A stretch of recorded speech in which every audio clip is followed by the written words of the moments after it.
창조하셨습니다. 그리고 아담이 혼자 있는 것을 보기에 좋아하지 않으셨습니다. 그래서 여자를 만드시고 가정을 이루게 하셨죠. 이런 내용은 사회 구성의 최소 단위가 개인이 아니라 한 사람이 아니라 가정이라는 사실을 성경이 강조하고 있는 것입니다. 그러나 성경이 말하는 가정은 사회를 구성하는 기본 단위에서 끝나지 않습니다. 이 가정은 또한 성경에서는 신앙 공동체로 이야기를 합니다. 이 집 또는 가정을 의미하는 대표적인 히브리어 단어가 바이트인데 구약 성경에서 1850번 정도 사용되고 있는 이 단어의 의미는 사람들이 거주하며 살아가는 그 집이라는 건물을 말하기도 하고 그 안에 살고 있는 가족을 의미하기도 합니다. 그런데 또 이 가정을 의미하는 바이트라는 이 히브리어 단어는 단순히 집을 의미하는 것이 아니라 하나님께서 임재해 계시는 성전 역시 의미하고 있습니다. 그래서 성경에서 우리가 살고 있는 집과 우리 성도님들이 거주하시는 그 집과 가정, 그리고 하나님께서 계신 성전이 같은 단어로 표현되고 있다는 사실이죠. 우리에게 시사하는 바가 매우 크죠. 무슨 말일까요? 하나님의 임재가 있어야 올바른 가정이 될 수 있다는 뜻입니다.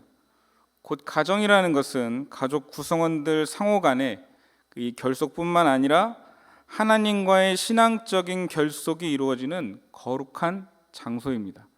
쉽게 말해서 우리 성도님들의 가정이 바로 평화교회입니다. 아멘이시죠? 네. 그런 점에서 부모에게 두 가지 중요한 책임이 있습니다. 하나는 하나님께서 맡겨주신 자녀들을 바르게 기르는 생명의 동역자라는 책임입니다. 그리고 다른 하나는 이 가정이라는 하나님의 거룩한 성소를 맡은 제사장으로서의 역할입니다. 우리 아버지들은 어쩌면 각 가정의 담임 목사님들과 똑같은 것이죠. 네. 가정에서 우리 가장들은 목양의 역할을 감당해야 된다는 뜻입니다. 감당하고 계십니까? 성경은 부모에게 자녀들을 신앙으로 양육하라고 명령합니다. 우리가 너무나 잘 알고 있는 이스라엘의 대표적인 신앙 고백문이 있죠. 쉐마라고 불리는 신명기 6장 4절에서 9절에 나타나 있는데 우리 함께 읽어보겠습니다. 이스라엘아 들으라. 이스라엘아 들으라. 우리 하나님 여호와는 오직 유일한 여호와시니 너는 마음을 다하고 뜻을 다하고 힘을 다하여 내 하나님 여호와를 사랑하라. 오늘 내가 명하는 이 말씀을 너는 마음에 새기고 내 자녀에게 부지런히 가르치며 집에 앉았을 때든지 길을 갈 때든지 누워 있을 때든지 일어날 때든지 이 말씀을 강론할 것이며 너는 또 그것을 내 손목에 메어 기호를 삼으며 내 미간에 붙여 표로 삼고 또 내 집 문설주와 바깥문에 기록할지니라. 곧 부모에게 주어진 우선적인 책임은 우리 자녀들을 이 하나님의 말씀으로 영적으로 양육하는 것입니다. 같은 관점에서 사도 바울 역시 에베소서 6장 4절에 뭐라고 말씀했냐면 자녀를 뭐하지 말고 노엽게 하지 말고 주의 교훈과 교양과 훈계로 양육해야 한다고 말씀했습니다. 부모된 우리는 그 역할을 잘 감당하고 계십니까? 자녀들을 영적으로 신앙적으로 잘 양육하고 계십니까? 우리 청년들도 있는데 나중에 부모가 된다면 자신들이 그런 부모가 될 수 있겠습니까? 우리는 오늘 욥을 통해서 그런 책임을 잘 감당하고 있는지 생각해 보려고 합니다. 욥은 성경에서 나오는 대표적으로 의로운 인물 중에 하나입니다. 대단한 사람이죠, 이 사람은. 우리가 잘 알고 있듯이 뭐 크게 죄 지은 거 없는데 하나님께서 사탄하고 내기하는 바람에 큰 고난을 당했지만 그럼에도 불구하고 자기의 신앙을 부인하지 않고 끝까지 믿음과 인내로 승리했던, 고통을 이겨낸 그런 대단한 인물입니다. 그래서 우리는 욥기를 보면서 고난과 인내, 그리고 우리가 감히 판단할 수 없는 하나님의 크고 위대하신 그 하나님께 신뢰를 두라는 그런 주제에 초점을 맞추게 됩니다. 그러나 오늘 말씀에서 보면 욥은 또한 믿음의 신실한 믿음의 가장으로서 좋은 본을 우리에게 보여줍니다. 우리가 지금 읽은 이 1장 1절에서 5절까지는 욥기의 서론입니다. 이 서론의 주된 목적은 무엇이냐? 뒤에 욥이 당하는 고난이 죄 때문은 아니다. 이것을 밝혀주는 것입니다. 왜냐하면 여기 1장 1절부터 5절까지 욥이 굉장히 의로운 사람으로 이렇게 기록되어 있기 때문에 그렇습니다. 그리고 그 뒤에 가면 욥의 세 친구들이 욥을 찾아와서 처음엔 위로하다가 욥에게 하는 말이 뭐냐면 그래도 네가 무언가 죄를 지었으니까 하나님 앞에 벌 받고 있는 것 아니냐, 이렇게 몰아가기 시작합니다. 그냥 가만히 있었으면 더 좋았을 텐데. 우리도 왜 그럴 때 있잖아요. 누군가를 이렇게 살려주기 위해서 충고한다고 했는데 그게 막 긁어 부스럼 만들듯이 그렇게 만드는 세 친구들이었던 것이죠. 그 세 친구들의 말이 옳지 않다는 것을 미리 밝혀주는 것이 역할을 하는 것이 오늘 본문인데, 그런데 이 본문 가운데 욥이 얼마나 의로운 사람인가를 밝혀주는 이 본문 가운데 세 개의 절이 그의 자녀들과 관계가 되어 있습니다. 2절과 4절, 5절입니다. 2절은 이렇게 말씀하죠. 그에게 아들 7과 딸 3이 있었다. 10명의 자녀가 있었다고 이야기합니다. 대단하죠? 10명의 자녀. 저는 집에 둘이 있는데도 날마다 저의 인내심을 시험하는데 욥은 대단한 사람입니다. 그리고 4절과 5절에 뭐라고 말하죠? 그의 아들들이 자기 생일에 각각 자기의 집에서 잔치를 베풀고 누이도 초청해서 이렇게 먹고 마셨다, 이렇게 말하고 5절에 보면 잔치를 끝내면 욥이 그들을 불러다가 성결하게 하되, 쉽게 말해서 예배를 드렸다는 얘기겠죠. 아침에 일어나서 그들의 명수대로 번제를 드렸으니 이는 욥이 말하기를 혹시 내 아들들이 죄를 범하여 마음으로 하나님을 욕되게 하였을까 함이라. 욥의 행위가 항상 이러하였더라, 이렇게 말씀합니다. 욥이 얼마나 의로운 사람인가를 보여주는 구절, 5구절 중에서 무려 3구절이 욥의 자녀들과 관계된 구절입니다. 그러니까 욥의 경건, 이 경건했던 의로웠던 욥의 경건은 본인의 개인적인 차원에 머물렀던 것이 아니라 이 온 가정에, 자녀들에게 영향을 끼치고 있었다는 것을 보여줍니다. 성경은 가정을 보통 아비의 집이라고 지칭합니다. 그 가정을 책임지고 있는 가장의 역할에 대한 강조입니다. 그러므로 한 가정의 가장으로서 책임을 맡고 있는 성도들은 오늘 욥이 보여주는 모범을 깊이 생각해 볼 필요가 있다고 생각합니다. 한 가정의 운명은 그 가정을 책임지고 있는 가장의 바른 자세와 태도, 신앙의 전적으로 달려 있습니다. 일반적으로 교회에서 사회에서 가장은 누구죠? 아버지인가요? 어머니인가요? 일반적으로 아버지죠. 요즘 또 뭐 여성 상위 시대 막 이래가지고 어떻게 아빠만 그래? 물론 이 어머니들이 가장 역할하는 그 가정들도 있지만 성경적으로 봤을 때도 아버지들이 가장입니다. 그러니까 특별히 여기 계신 우리 아버지들은, 그리고 온라인으로 설교를 듣는 아버지들은 자신의 모습을 오늘 저도 마찬가지고 깊이 한번 생각해 봐야 될 거라고 생각합니다. 오늘 설교의 제목이 건강한 가정의 모델입니다. 달리 말씀드리면, 결론적으로 말씀을 드리면 건강한 가정이란 신실한 믿음과 경건한 삶의 태도로 살아가는 가장, 아버지의 영향력 아래에 있는 가정이라고 할 수 있습니다. 그렇다고 해서 이 아버지가 교회 안 다니시고 어머니들만 다니시는 분들, 그분들은 어머니들이 영적인 가장이시겠죠. 마찬가지입니다. 그러면 욥이 어떤 가장이었는가? 이것을 먼저 생각해 봐야 되겠죠. 욥은 매우 경건한 성품을 가진 사람이었습니다. 그리고 오늘 그의 경건한 성품을 4가지로 표현하는데, 첫째는 온전함, 둘째는 정직함, 셋째는 하나님을 경외함, 그리고 악에서 떠났다, 이렇게 말씀합니다. 여기서 온전함이라고 번역된 히브리어 탐은 흠이 없다, 이런 말씀입니다. 물론 완전히 죄가 없다는 뜻은 아닙니다. 다만 어떻게든 하나님과 친밀한 관계를 유지하고 하나님의 뜻대로 살아가기 위해서 자기의 모든 힘을 다하는 삶의 태도를 말하는 것이죠. 요한일서 1장 6절부터 이렇게 말씀했습니다. 만일 우리가 하나님과 사귐이 있다 하고 어둠에 행하면 거짓말을 하고 진리를 행하지 아니함이거니와. 내가 예수를 믿는다고 말하면서 죄를 계속 짓는다는 것은 그는 거짓말이, 자기의 믿음이 거짓이라는 이야기입니다. 7절에 그가 빛 가운데 계신 것과 같이 우리도 빛 가운데 행하면 우리가 서로 사귐이 있고 그 아들 예수의 피가 우리를 모든 죄에서 깨끗하게 하실 것이요. 8절에 만일 우리가 죄가 없다고 말하면 스스로 속이고 또 진리가 우리 속에 있지 아니할 것이요. 9절에 뭐라고 말하냐면 만일 우리가 우리 죄를 자백하면 그는 미쁘시고 의로우사 우리 죄를 사하시며 우리를 모든 불의에서 깨끗하게 하실 것이요. 이렇게 말씀합니다. 죄를 안 짓는 흠없는 사람은 세상에 없습니다.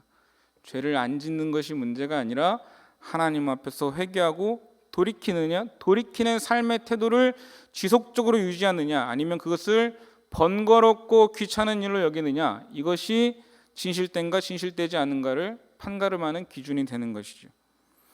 이런 태도를 가진 사람은 죄를 멀리하기 위해서 무던히도 애를 씁니다. 때로 연약해서 넘어지면 곧바로 자신의 죄를 반성하고 하나님께 용서를 구합니다. 그리고 그 죄에서 돌아서서 다시 주님의 뜻을 행하기 위해서 노력하겠죠. 그렇게 살아가는 것이 온전함입니다. 욥의 두 번째 성품은 정직했다 이렇게 말합니다. 이것은 올바르다는 뜻인데 좀 더 구체적으로 말하면 다른 사람들과의 관계에서 정직하면서도 동정심이 많은 태도를 의미합니다. 그러니까 긍휼이 있고 정의로운 마음을 이야기하는 것이죠. 그분의 말씀을 성실하게 지키기 위해 이웃을 배려하고 사랑하는 것을 의미합니다. 야고보서 1장 27절에 이렇게 말씀했습니다. 같이 읽겠습니다. 하나님 아버지 앞에서 정결하고 더러움이 없는 경건은 곧 고아와 과부를 그 환난 중에 돌보고 또 자기를 지켜 새 속에 물들지 아니하는 것이다. 진짜 경건은 어려운 자들, 섬겨야 될 자들을 섬기고 그들에게 베풀고 그리고 자기를 새 속에 물들지 않게 하는 것입니다.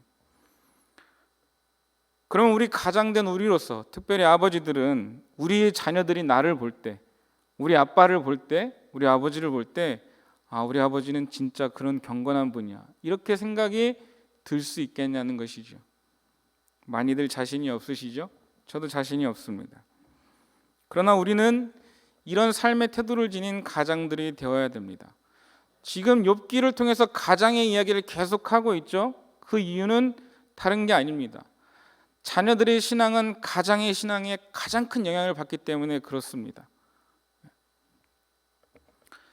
세 번째로 경외하다로 번역된 이 히브리어 야레는 두려워한다는 뜻입니다.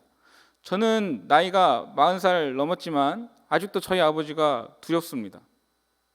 저를 막 때려서 어렸을 때만 폭력을 행하셔서 두려운 것이 아니라 아버지께서 바르게 살아오신 그 인생을 볼 때 제가 그 아버지를 지켜보면서 그런 거 있잖아요. 어려운 거. 아버지가 굉장히 친밀하지만 그럼에도 불구하고 저는 아버지가 굉장히 어렵습니다. 두렵습니다. 혹시 집에서 이 설교를 보시면 말도 안 된다고 하실 수 있지만 저는 그렇습니다. 세상에서 가장 어려운 사람 중에 하나가 아버지입니다. 그걸 말하는 것이죠. 우리 아버지 앞에 서면 할 말이 별로 없습니다.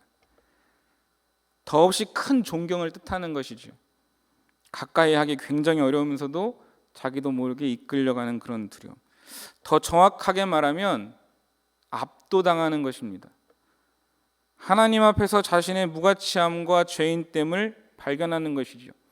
이사야가 처음 부름을 받았을 때 뭐라고 말하죠? 이사야 6장 1절에 이렇게 말합니다. 우시야 왕이 죽던 해에 내가 본즉 주께서 높이 들린 보좌에 앉으셨는데 그의 옷자락은 성전에 가득하였고 스랍들이 모시고 섰는데 6 날개가 있어 그 둘로는 자기의 얼굴을 가리었고 그 둘로는 자기 발을 가리었고 그 둘로는 날며 서로 불러 이르되 거룩하다 거룩하다 만군의 여호와여 그의 영광이 온 땅에 충만하도다. 이와 같이 화답하는 자의 소리로 말미암아 문지방의 터가 요동하며 성전의 연기가 충만한지라. 하나님의 영광을 보았습니다. 이사야가 하나님의 영광을 보았습니다. 그 반응이 무엇이었냐? 5절에 같이 읽겠습니다.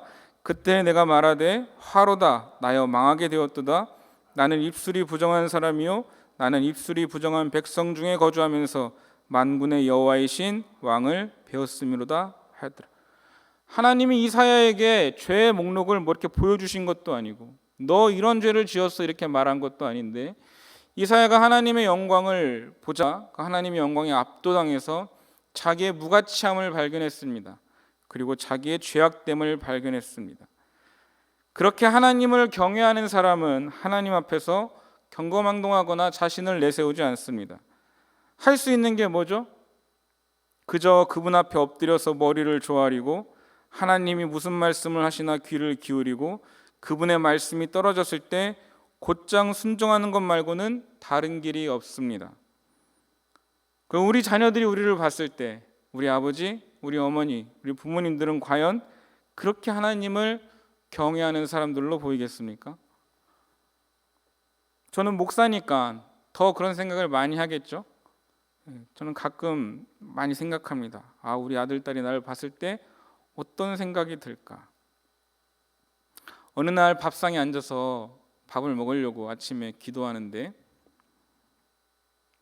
저희 아들이 눈을 감았다 뜨더라고요. 그 전날까지는 분명히 입을 벌려서 기도를 했거든요. 제가 얘기했습니다. 야, 그렇게 기도하면 어떡해? 저희 아들이 뭐라고 그랬을까요? 아빠가 그러던데. 자녀의 신앙은 어쩌면 우리의 신앙의 거울일지도 모릅니다. 그렇죠? 그 뒤로 저는 그래서 밥상에 앉으면 일부러 소리내서 기도합니다.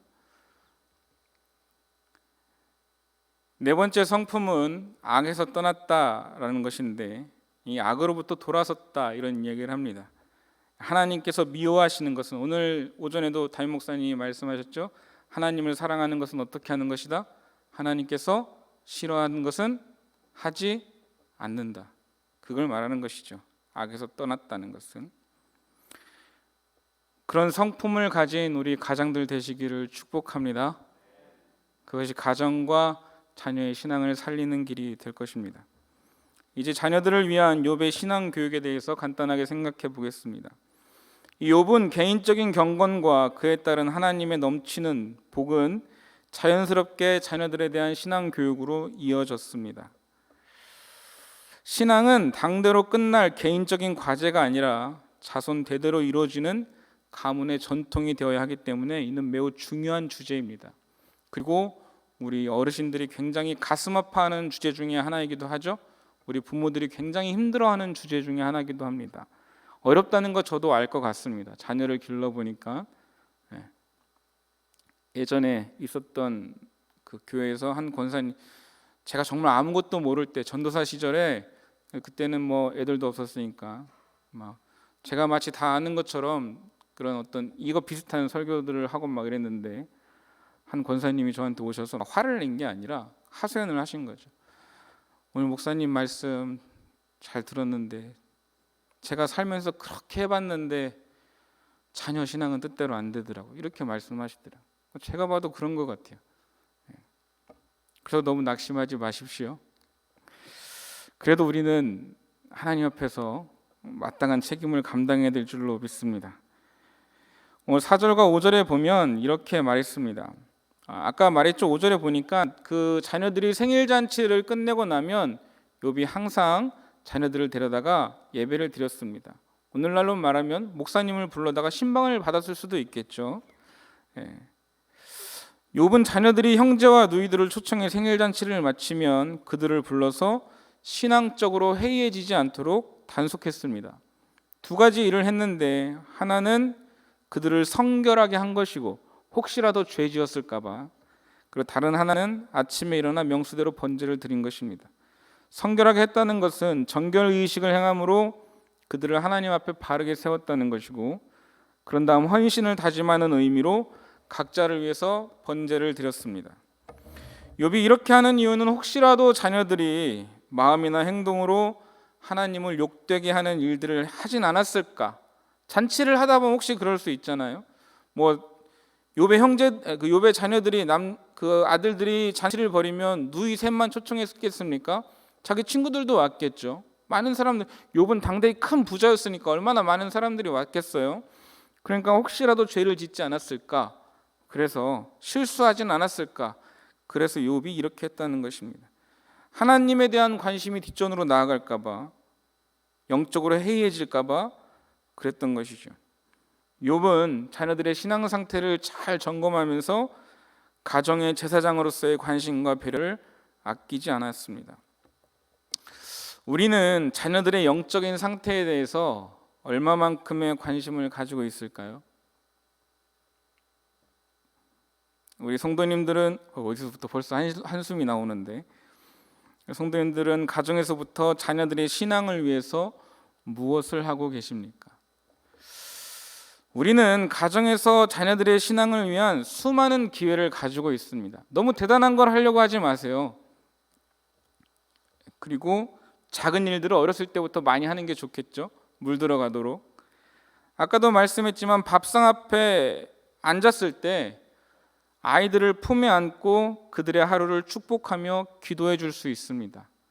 그냥 요식행위로 눈 감았다 뜨지 마시고 어린 자녀일수록 그 아이들 품고 기도해 줄 수 있는 좋은 기회 아닙니까? 아침에 저희는 아침에 밥 먹자고 그러고 기도하자 그러면 선유랑 진유랑 둘이 맨날 이렇게 박치기 합니다. 제 무릎에 누가 먼저 머리를 올리느라 막 이렇게 해가지고 처음엔 둘이 막 싸우면서 이래갖고 좀 짜증이 났는데 나중에 생각해보니까 좋은 기회더라고요. 그래서 아침마다 저는 아이들 품에 안고 안수해 줍니다. 그리고 이 아이들이 성령 충만한 아이들, 또 훌륭한 사람들 될 수 있도록 기도해 줍니다.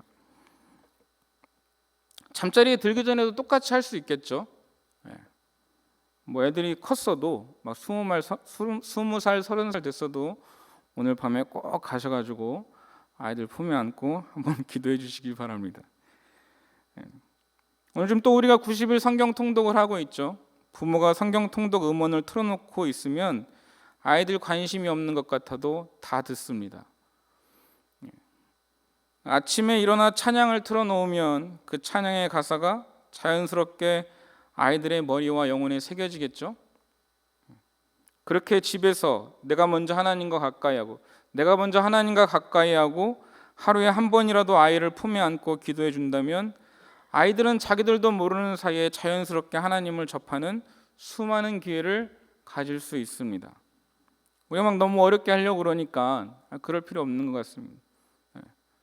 제가 아는 어떤 목사님은 참 대단한, 제가 항상 존경하는데 제 동기 목사님인데, 코로나 걸렸을 때 집에서 자가격리하면서 딸이랑 둘이 있었는데, 초등학생 딸, 자기 말로는 하고 싶은 거 다 하게 해줬대요. 그런데 하고 싶은 걸 하려면 꼭 성경을 읽고 이런 식으로, 너 초등학교 1학년인데 갈라디아서 다 읽으면 아빠가 만화 보여줄게 막 이랬다 그러는데, 또 그 딸은 또 그걸 했다고 그러더라고요. 그래서 대단한 집안이다 이렇게 생각했는데, 그렇게까지 할 것 없이 우리는 일상 속에서 수많은 사소한 일들을 통해서 아이들에게 하나님을 접하게 할 수 있습니다.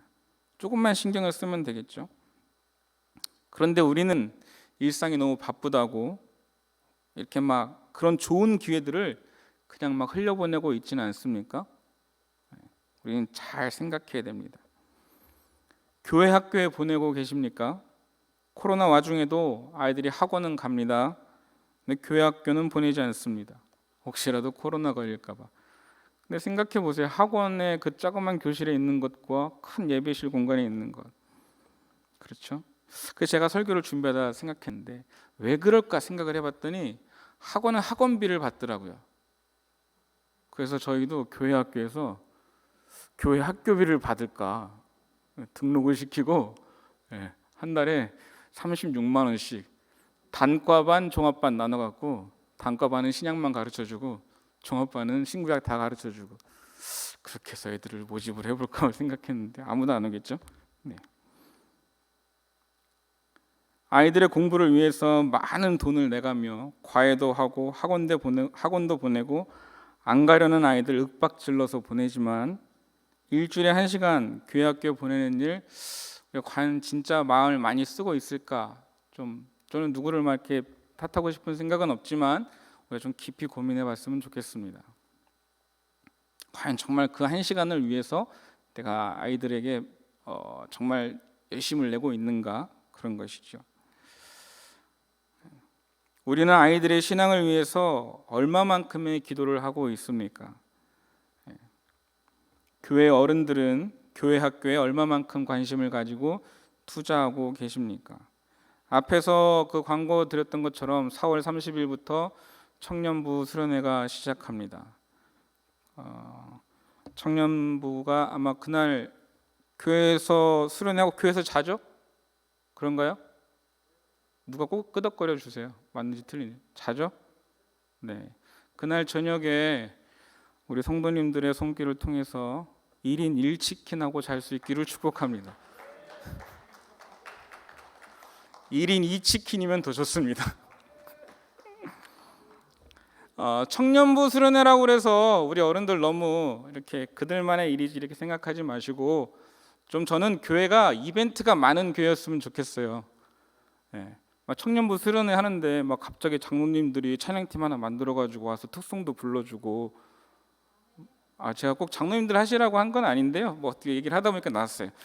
그런 거 있죠? 네, 막 여름 성경학교 이런 거 하면 우리 막 그 성경학교 자녀들 가지신 부모님들 계시잖아요. 그럼 아이들 행사로 끝내지 말고 아이들 모르게 엄마들 아빠들이 모여서 막 특송이랑 율동 이런 거 준비해가지고 우리 늘 아이들이 하는 것만 보잖아요. 그런데 성경학교 이런 거 할 때는 그 거꾸로 하는 거예요. 엄마들이랑 아빠들이 막 율동도 하고 막 그래서 아이들 앞에 가서 그런 것도 보여주고, 그래야 아이들이 교회는 진짜 재밌다 이런 생각이 들죠. 교회 재밌어야 오는 겁니다. 그렇죠?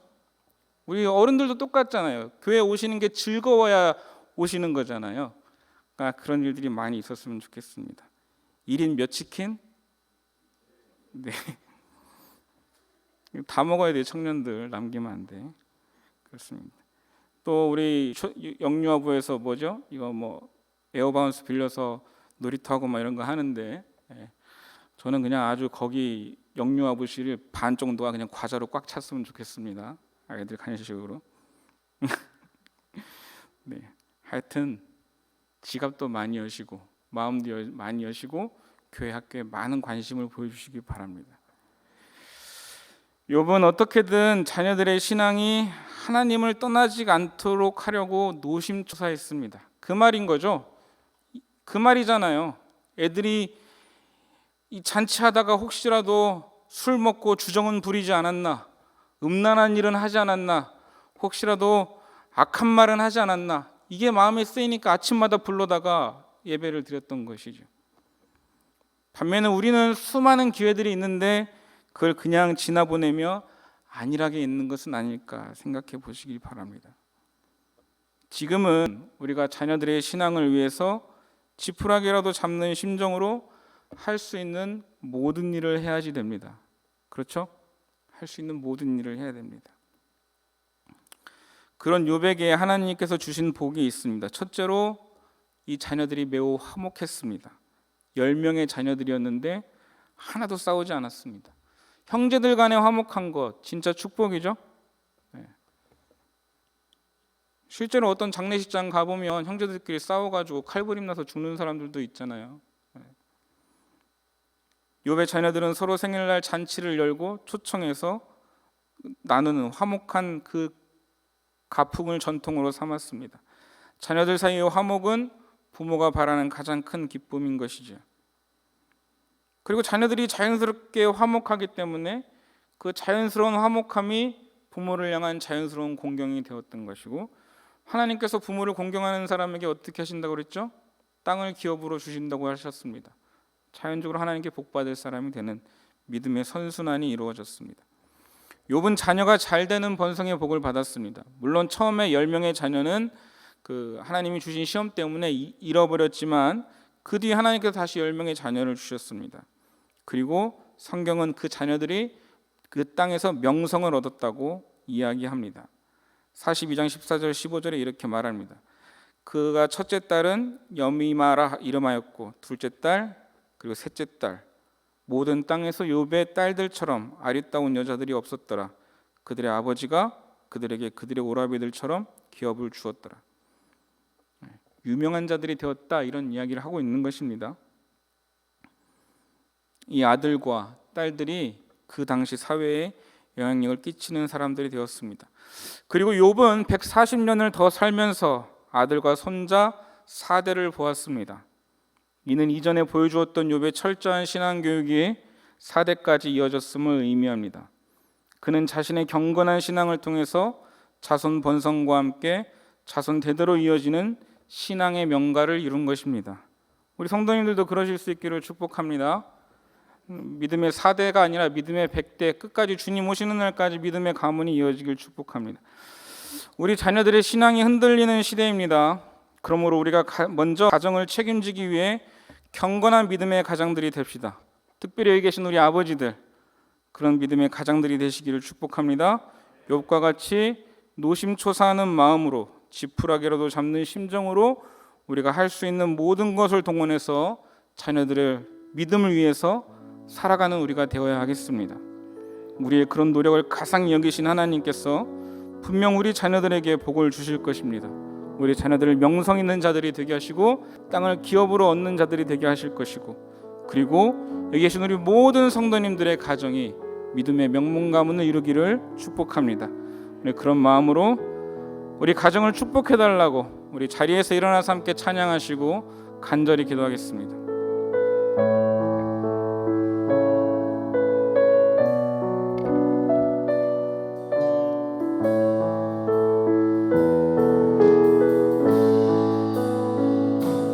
하나님, 이 가정을 축복하소서.